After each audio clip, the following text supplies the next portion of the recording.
الحمدللہ رب العالمین والصلاة والسلام علی سید المرسلین۔ طلبہ اور طلبات، کلاس 9 سورۃ الانفال کے چیپٹر نمبر 4 ہم پڑھانے جا رہے ہیں۔ اسی ترتیب سے امید کرتا ہوں کہ آپ انشاءاللہ تعالی اس کو غور سے پڑھیں گے، سنیں گے اور یاد کرنے کی کوشش کریں گے۔ آئیے ترجمہ پڑھاتے ہیں۔ اعوذ باللہ من الشیطان الرجیم، بسم اللہ الرحمن الرحیم۔ یا ایھا الذین آمنو، اے ایمان والو، ان تتقوا اللہ، اگر ڈرتے رہو گے اللہ سے، یجعل لکم، وہ پیدا کر دے گا، لکم، تم میں، فرقانا، حق اور باطل میں تمیز کی قوت، ویکفر عنکم، اور ڈانپ دے گا تم سے، سیئاتکم، تمہارے گناہ، ویغفر لکم، اور بخش دے گا تمہیں، واللہ ذو الفضل العظیم، اور اللہ بڑے فضل والا ہے، اللہ بڑے کرم والا ہے۔ وَإِذْ، اور جب، یمکر بک الذین، یمکر بک، خفیہ تدبیر کر رہے تھے، بکا، آپ کے بارے میں، الذین کفروا، وہ لوگ جنہوں نے کفر کر لیا تھا، جنہوں نے کفر کیا تھا، لیثبتوک، تاکہ آپ کو قید کر دے، ویقتلوک، یا آپ کو شہید کر دے، او یخرجوک، یا آپ کو جلا وطن کر دے۔ ویمکرون، وہ خفیہ تدبیر کر رہے تھے، ویمکر اللہ، اور اللہ بھی خفیہ تدبیر فرما رہا تھا، واللہ خیر الماکرین، اور اللہ سب سے بہتر خفیہ تدبیر کرنے والا ہے۔ وَإِذَا تُتْلَى عَلَيْهِمْ، اور جب پڑھی جاتی ہے، علیہم، ان کے سامنے، کافروں کے سامنے، آیاتنا، ہماری آیتیں، قالوا، تو کہتے ہیں، قد سمعنا، ہم نے سن لیا، لو نشاء، اگر ہم چاہتے، لقلنا مثل ھذا، تو ہم کہہ دیتے، مثل ھذا، اسی طرح آیات تو ہم بھی کہہ دیتے۔ ان ھذا، نہیں ہے یہ قرآن، الا اساطیر الاولین، مگر پہلوں کی کہانیاں۔ وَإِذْ، اور جب، قالوا، انہوں نے کہا، اللہم، یا اللہ، ان کان ھذا هو الحق، اگر یہ قرآن حق ہو، من عندک، آپ کی طرف سے، فامطر، پس برسا دے، فامطر، تو برسا، علینا، ہم پر، حجارتا من السماء، پتھر آسمان سے پتھر برسا، اگر یہ قرآن آپ کی طرف سے حق ہو۔ او ائتنا، یا لے آئے ہم پر، بعذاب علیم، دردناک عذاب، وما کان اللہ، اور نہیں ہے اللہ تعالی، یعذبہم، کہ انہیں عذاب دے، ان کافروں کو عذاب دے، وانت فیہم، حالانکہ آپ تشریف فرما ہے ان میں، مکہ معظمہ میں، وما کان اللہ، اور نہیں ہے اللہ تعالی، معذبہم، انہیں عذاب دینے والا، وہم یستغفرون، حالانکہ وہ مغفرت طلب کر رہے ہو۔ وما لہم، اور ہجرت کرنے کے بعد، وما لہم، اب کیا وجہ ہے ان کے لیے، اللہ یعذبہم، کہ اللہ تعالیٰ انہیں اللہ یعذبہم اللہ، کہ اللہ تعالیٰ انہیں عذاب نہ دے، وہم یصدون، حالانکہ وہ روکتے ہیں لوگوں کو، عن المسجد الحرام، بیت اللہ شریف سے، وما کانوا اولیاء، اور نہیں ہے یہ ان کی متولی، بیت اللہ شریف کی متولی بھی نہیں ہے، پھر بھی لوگوں کو بیت اللہ شریف سے روکتے ہیں تاکہ لوگ اس میں عبادت کریں۔ ان اولیاء، نہیں ہے ان کے متولی، الا المتقون، مگر پرہیزگار لوگ، ولکن اکثرہم، لیکن اکثر لوگ، لا یعلمون، حقیقت کو نہیں سمجھتے۔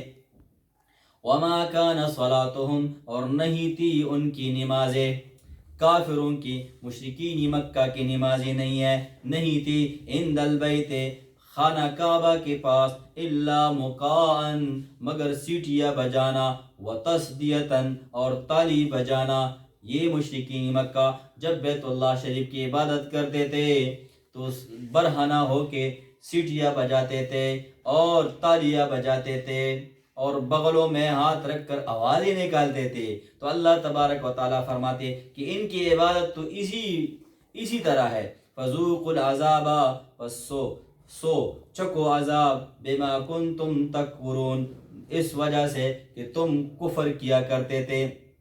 ان الذین بے شک کافر ان الذین بے شک وہ لوگ کفرو جو کافر ہے ینفقون خرچ کرتے ہیں اموالہم اپنے اموال یسدو تاکہ روکے لوگوں کو عن سبیل اللہ اللہ کے راستے سے فسینفقونہا یہ آئندہ بھی خرچ کریں گے ثم تکونو پھر ہو جائے گا یہ خرچ کرنا علیہم ان کے لیے حسرتاً باعث حسرت ثم یغلبون پھر مغلوب کر دی جائیں گے. والذین کفروا اور وہ لوگ جو کافر ہیں جنہوں نے کفر کیا الی جہنم یحشرون جہنم کو اکٹھی کی جائیں گے جہنم کی طرف اکٹھی کی جائیں گے. لیمیز اللہ الخبیث لیمیز تاکہ الگ کر دے اللہ تعالی الخبیث ناپاک لوگوں کو من الطیب پاک لوگوں سے ویجعل الخبیث اور رکھ دے ناپاکوں کو بعضہ علی بعض ایک دوسری کے اوپر ایک ڈیر لگا دے فیرکمہ جمیعا پس اکٹھا کر دے ان سب کو فیجعلہ پھر ڈال دے ان سب کو ڈال دے فی جہنم میں اولئک ہم الخاسرون یہی وہ لوگ ہیں جو نقصان اٹھانے والے ہیں. پیارے بچوں یہ ہوا ترجمہ. اب اس میں 5 الفاظ معنی ہے جس کا یاد کرنا تمہارے لیے ضروری ہے. نمبر 1 ہے یثبتو کی معنی ہے وہ قید کر دے. اساطیر الاولین پہلوں کی کہانیاں. مقاءن کی معنی ہے سیٹیاں. تصدیتاً کی معنی ہے تالیاں. فیرکمہ کی معنی ہے وہ جمع کرے اسے. اب اس میں 5 کویسچن ہے. پہلا کویسچن ہے اس سبق میں تقوی کی کیا انعامات بیان ہوئے ہیں. تو پیارے بچوں تقوی کے انعامات یہ ہیڈنگ کر لیں گے. آپ لکھیں گے تقوی کے انعامات تو آپ لکھیں گے اس سورۃ الانفال کے اس سبق میں تقوی کے مندرجہ ذیل انعامات بیان کی گئی ہیں.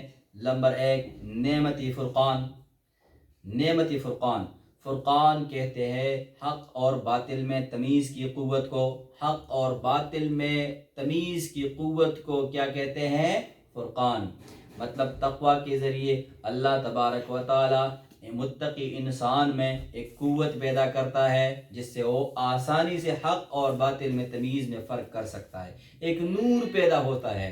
نبی پاک صلی اللہ علیہ وسلم کا ارشادی گرامی ہے اتقوا فراست المؤمن. مومن کی فراست سے ڈرا کرو.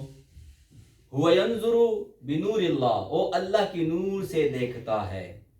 یہ ایک انعام مطلب متقی انسان کو یہ انعام ملتا ہے کہ وہ حق اور باطل میں آسانی سے فرق کر سکتا ہے. نمبر 2 ستر عیوب.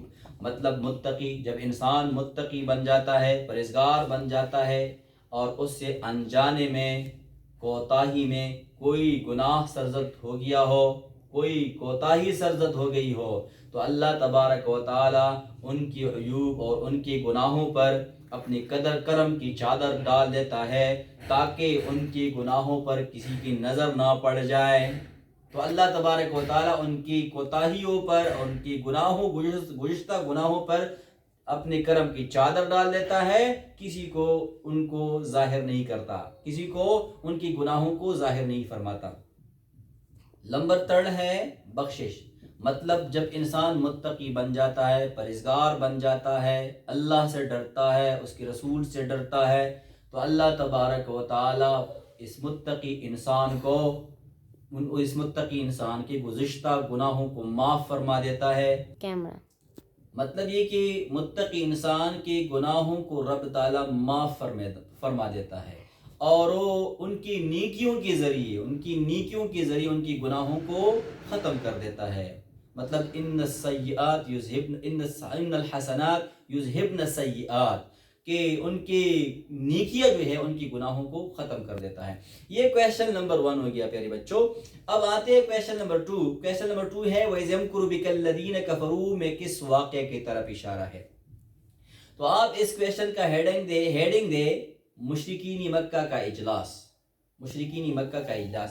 پیارے بچوں، جب مدینہ منورہ میں اسلام کی روشنی پھیلنے لگی اور نبی پاک صلی اللہ علیہ وآلہ وسلم نے صحابہ کرام کو مدینہ منورہ ہجرت کرنے کا حکم دیا اور تقریباً سارے صحابہ کرام مدینہ منورہ جمع ہو گئے، وہاں کے لوگوں نے، اوس اور خزرج کے لوگوں نے بھی اسلام کو قبول کر لیا، تو مشرکین مکہ کو یہ فکر لاحق ہو گئی کہ حضرت محمد صلی اللہ علیہ وسلم بھی اگر ہجرت کر لیتے ہیں تو یہ ہمارے لیے مستقل خطرہ بن جائے گا، مستقبل میں ایک خطرہ بن جائے گا۔ تو مشرکین مکہ کے سرداران کا اجلاس دارالندوہ میں جمع ہوا۔ دارالندوہ جہاں پہ وہ میٹنگ کرتے تھے اور اہم مسائل کے حوالے سے وہاں پہ ڈسکشن ہوتی تھی۔ دارالندوہ میں یہ لوگ جمع ہو گئے اور اس میں ایک شیخ نجدی کی شکل میں ایک بوڑھا آدمی بھی شامل ہوا اور وہ شیطان تھا۔ جب ان سے پوچھا گیا کہ آپ کون ہو تو انہوں نے کہا کہ میں شیخ نجد ہوں اور میں نے سنا تو اس کار خیر میں بھی میں نے بھی شرکت کرنا مناسب سمجھا۔ سب بیٹھ گئے اور انہوں نے فیصلہ کرنا تھا، تو ایک بندے نے کہا کہ محمد صلی اللہ علیہ وآلہ وسلم کو ہم جلا وطن کرتے ہیں۔ تو اب شیطان نے کہا کہ نہیں، یہ غلط ہے، کیونکہ اگر آپ لوگوں نے محمد کو جلا وطن کر دیا، وہ آپ کو پتہ ہے کہ وہاں پہ جا کر وہ بہت سارے لوگوں کو جمع کر دیں گے اور پھر مکہ معظمہ پہ حملہ کر دیں گے۔ پھر ایک بندے نے کہا کہ کس کو قید کر دیتے ہیں، اس کو قید کر دیتے ہیں، تو پھر بھی شیطان نے اس کی بات کو رد کر دی اور کہا کہ نہیں، قید کرنا بھی مناسب نہیں ہے۔ اگر تم نے محمد کو قید کر دیا تو آپ کو پتہ ہے کہ ان کے اصحاب اتنی جان نثار ہے کہ وہ اپنی جان کی بازی لگا کر اس کو رہا کر دیں گے اور پھر وہی خطرہ بن جائے گا تمہاری۔ ابو جہل نے کہا کہ پھر ایسا کرتے ہیں کہ یہ قصہ ہی ختم کرتے ہیں کہ محمد کو نعوذ باللہ قتل کرتے ہیں، شہید کرتے ہیں۔ تو سب نے اس سے اتفاق کر لیا، شیطان نے پہلے اور پھر سب مجمع نے اس بات سے اتفاق کر لیا اور پھر مل کر انہوں نے یہ پلان بنایا کہ مشرکین مکہ کے جو نوجوان ہیں، جو بہادروں کا ایک دستہ تیار کرتے ہیں، اور جب نبی پاک صلی اللہ علیہ وآلہ وسلم صبح اٹھتے ہیں، صبح نکلتے اپنے گھر سے، تو یک بارگی سب اس پہ حملہ کر دیں گے اور نبی پاک صلی اللہ علیہ وسلم کو شہید کر دیں گے۔ تو پھر تو سب جو ہے نا، پوری مشرکین مکہ کا وہ تو فدیہ دیت ادا نہیں کر سکتے، تو لہٰذا ہم پوری مشرکین مکہ کا تو وہ مقابلہ نہیں کر سکتے، تو لہٰذا ہم دیت ادا کر دیں گے اور یہ قصہ ہی ختم کر دیں گے۔ تو رب تعالیٰ نے اس طرف اشارہ فرمایا کہ یہ مشرکین مکہ نبی پاک صلی اللہ علیہ وسلم کو شہید کرنے کے لیے، قتل کرنے کی منصوبے بنا رہے ہیں، لیکن رب تعالیٰ جو ہے نا اپنی پیاری محبوب صلی اللہ علیہ وسلم کا بال بھی بیکا ہونے نہیں دے رہا اور اس کو محفوظ طریقے سے نکال رہے ہیں۔ تو یہ کویشچن نمبر 2 ہو گیا۔ اب کویشچن نمبر 3 ہے، کفار کے مطالبے کے باوجود اللہ تعالیٰ نے ان پر عذاب کیوں نازل نہ فرمایا؟ اور کویشچن نمبر 4 ہے، وما كان الله ليعذبهم وانت فيهم وما كان الله معذبهم وهم يستغفرون۔ پیارے بچوں، یہ کویشچن نمبر 3 اور کویشچن نمبر 4 کا آنسر ایک ہی بنتا ہے، مطلب کویشچن تو 2 ہے لیکن اس کا آنسر آپ ایک کر لیں گے۔ وہ یہ کہ مشرکین مکہ اکثر دعا کرتے تھے، کہا کرتے تھے کہ اگر دین اسلام حق ہو، قرآن حق ہو، یہ اللہ کا کلام ہو، تو اللہ ہم پر آسمان سے پتھر برسا دے، یہ دعا کرتے تھے۔ اور حالانکہ ان کی کرتوت، ان کے دانستہ کفر اس بات کے متقاضی تھے کہ کہ ان پر عذاب نازل ہوتا، اندوہناک عذاب نازل ہوتا، لیکن رب تعالیٰ نے اس کے باوجود کہ وہ اس کے نبی کے دشمن تھے اور اصحاب کرام کے دشمن تھے، طرح طرح کی تکالیف پہنچاتے تھے، اور وہ مطالبہ بھی کرتے تھے کہ ہم پر عذاب نازل فرما دے، ہم پر آسمان سے پتھر برسا دے، تو اللہ تبارک و تعالیٰ نے دو وجوہات اس آیات میں اور اس کویشچن میں بیان فرمائے ہیں۔